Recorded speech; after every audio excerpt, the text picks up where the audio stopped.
Following problem. I absolutely suck at gaming and just die all the time whenever I play a game. And it doesn't even make sense, as in my last video I called myself a pro gamer. But since this doesn't fit this intro, who the heck cares? So as always, the obvious solution to do this is to develop my own game where dying helps you, right? Do you ever look at someone and wonder what is going on inside their head? The first idea that got into my head was Deathloop, which is a game Arcane Studios, the creators of Dishonored and Prey, are currently working on. Definitely check this game out, links in the description.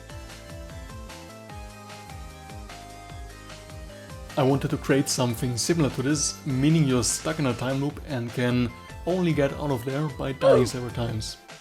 But since I'm developing this game alone, and given the time limit of only 3 days, that seemed almost impossible.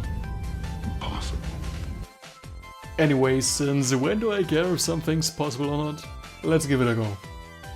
As one of my viewers suggested, I went for a Japanese setting with temples, samurai, dragons and stuff, and this also fits this stuck in the time loop theme quite well. But before starting with all this amazing graphics and stuff, we of course need to start with, you know, placeholders and stuff, and for some reason the character I designed turned out to be Bob. So here we go. I started with some simple floor tiles, grass, a pagoda and some basic mechanics like movement and a camera script. And while we can walk around and stuff, Bob is still bored, so let's add some enemies. I decided to add 2 different samurai. One is following you with a katana and the other one is throwing shuriken at you. And after designing these amazing placeholders, they obviously need my signature 200 IQ AI. Okay, it should work now.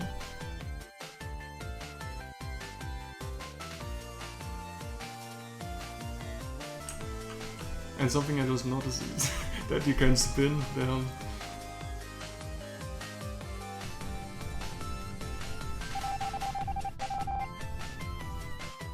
Perfect. I know you guys expected this amazing Japanese style. Why do I show you this ugly mess? You know, let me just go into my ultimate form and do some stuff.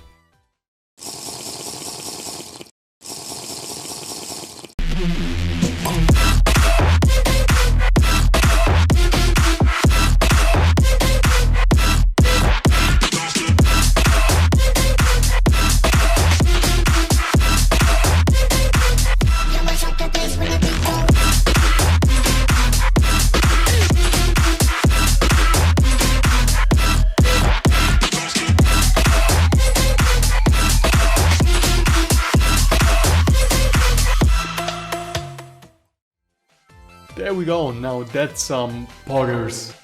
And I'm sorry, but Bob, you have to go now. I made the new character a Japanese sensei, and while this guy turned out quite well considering the fact that I suck at character design, I noticed that developing a top-down game was probably the worst decision ever, since I had to do all animations in 4 different directions.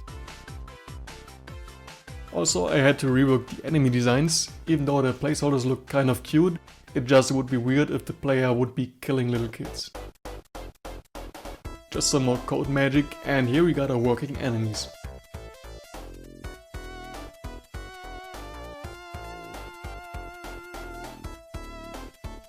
Now to fight back, I gave our character a katana, which he can attack with by smashing space. This is my cat, his name is Charlie, and an important fact about him is that he will be sad if you don't like and subscribe. It currently was the end of the 2nd day and I had a bit of time left, so I wanted to finish the day with something big. So let's design a massive temple. But you know, where's this thing that Dev helps you? So for this part my idea was that you always spawn in the same temple center, but you can unlock abilities which will be transferred into the afterlife. Which means, while you're stuck in a time loop and the world stays the same, you change every time you die. But even with new abilities, it will still be kind of boring to replay the same level over and over again. So I used the different abilities to unlock different levels, and with each new ability you can enter a new area. I took these typical Japanese gates as level entries, and each variation will be locked by this cross by a certain skill. I know they all do the exact same except opening different levels, but I already have an idea on how to use this mechanic for later. But still, where's this dev helps you thing? So I made these pagodas and placed them at the end of each level. You get skill points from them, which can be used to unlock these different spells in the skill tree, but you can only use it in the afterlife, meaning you have to die. Try a no dev run now, stupid pro gamers. And as it can happen that there are no enemies left to kill you, I added the possibility to commit seppuku. In ancient times, one would fall on their sword by way of apology. We at the Krusty Krab keep that tradition. Yes, I made the probably only game ever with a suicide animation. We had the main mechanics done, but the game still felt a little bit boring, so I decided to add a boss fight against a Time Lord dragon. Exactly 4 hours before the deadline. Shouldn't be a problem because we only need an entirely new level, boss music, the dragon design, attack patterns, sound effects.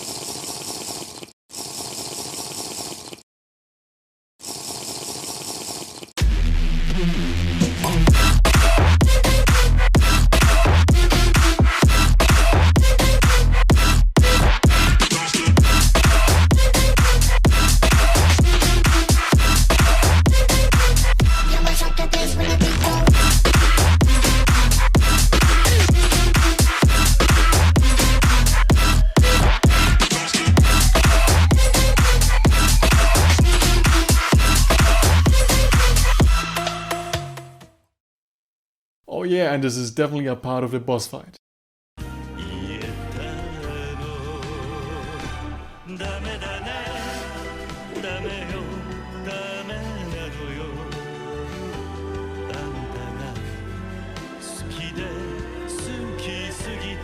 Can you please click that?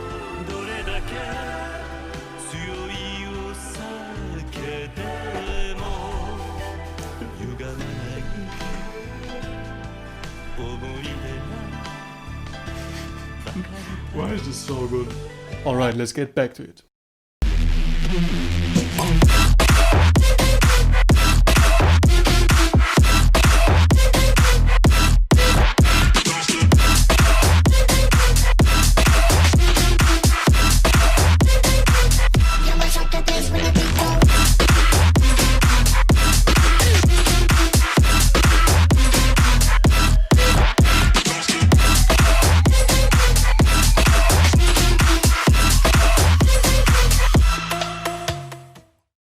Alright, time's over, let's take a look at it. The game still isn't quite Deathloop, but at least we got some interesting gameplay, including a boss fight in front of a temple, and as planned before, you have to use all 4 different element spells to defeat him.